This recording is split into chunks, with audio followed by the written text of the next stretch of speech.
Hey everybody, so this is a video for the new moon that's going to be happening in the sign of Taurus, the second sign on the zodiac wheel, later this month, April the 27th at 8:31 p.m. London time, and I'll put a link below so you can see the time and date in your location.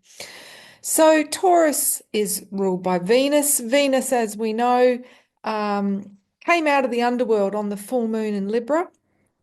And so it's likely to feel like things are moving forwards now. If you've felt like things have been obstructing forward movement, you've been right. We've had a lot of retrogrades and now everything is moving forwards, which is wonderful. However, Venus is in Pisces. So if you've been feeling tired or very inward, reclusive, you're not alone. This is a time of, even though she's out of the underworld, still kind of in processing, particularly in the dream state, because Pisces is ruled by Neptune, the planet of dreams. And Venus is also within 1 degree of Saturn. Saturn asks us to take responsibility and can feel like there's restrictions around us. So you might feel even a bit depressed or a bit low about your love life, or feeling like, oh, you know, yeah, just like there's a cumulonimbus cloud over you. That's often how we feel Saturn's presence, this kind of heavy energy, or that you're just burdened by your responsibilities and there's not enough fun and play and social time for your inner Venus. And all of that is conjunct the North Node, the highest elliptic point of the moon in Pisces. So this new moon, as we come down into that lowest ebb of the lunation of the month, this is asking us to embody love. Okay, to ask ourselves, what would love do? What would loving wisdom do in this moment, in terms of how we treat ourselves, the choices that we make, the inner talk that we have when we, you know, gaze upon our reflection in the mirror. Is it critical or is it loving and kind? So yeah, it's an opportunity just to notice it. The new moon in Taurus will highlight shadow Aphrodite behavior. What is that? Well, Aphrodite is the archetypal energy in men and women that is evoked by a transit through Taurus. And this is the feminine archetype that governs our emotional center in our sacral chakra, the second chakra. Interesting because it's the second zodiac sign on the wheel.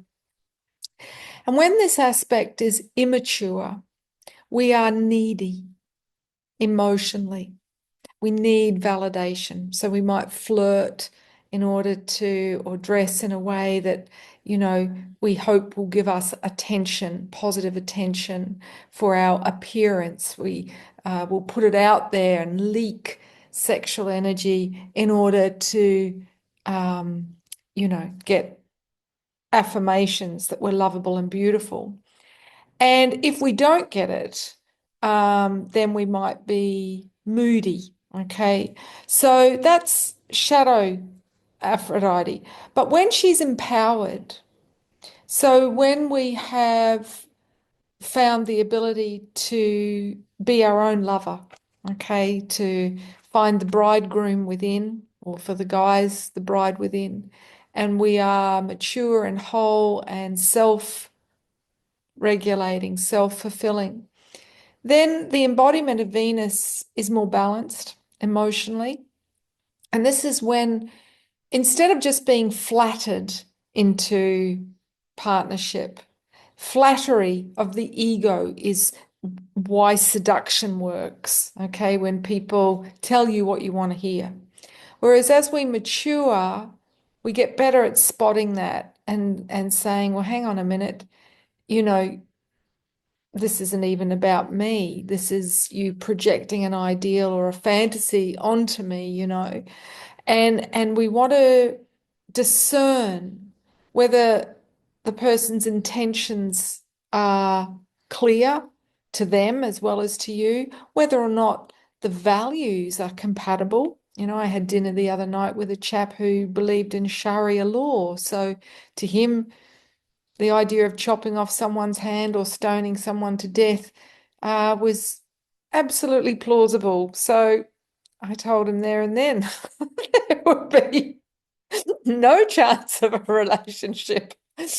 Um, so the values have to match. And then capacity. What is this person's capacity for love? Do they have um, enough wisdom to be loving? Okay. Or are they manipulative emotionally?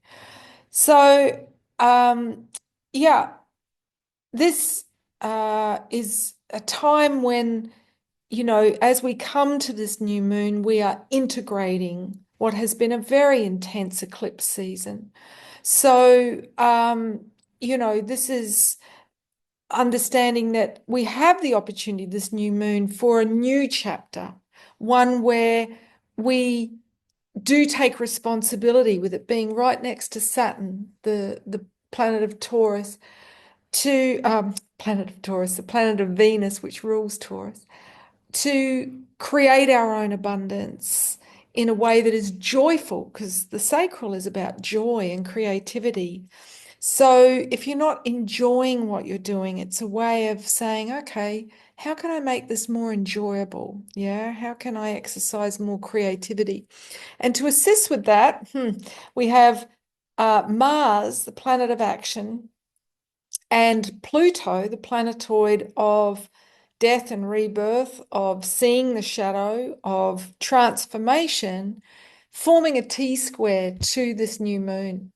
So that's a direct challenge. Okay, and 90-degree to 90-degree squares, sort of coming at the moon and saying, right, you can't just bemoan your fate or lean on others. You need to take action. So if you start to feel frustrated as we come to this new moon, it's an invitation to say, okay, it's time to take action and overcome the ways that you sabotage yourself and transform yourself. Okay. So, yeah, if you want a good life, you can have it. You have to believe that it's possible, because if you don't believe it's possible, you don't even look at how it could be possible to make it possible.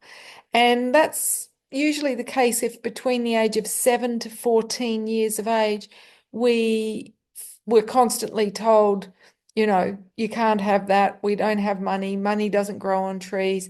If that was hammered into you, you will have anchored that you don't deserve to have a good life, that that's for other people. So, whatever it takes, visualize yourself receiving and allowing, and do some work at the level of the subconscious. So with theta healing to, shift that belief if you've taken that on. So yeah, wishing you a lovely time as we prepare to birth a new set of circumstances and create a more stable foundation for ourselves moving forwards. And if you want to join me in either Morocco or Bali for a wonderful week of pleasure and transformation, check out the links below, and have a wonderful new moon. Ciao for now.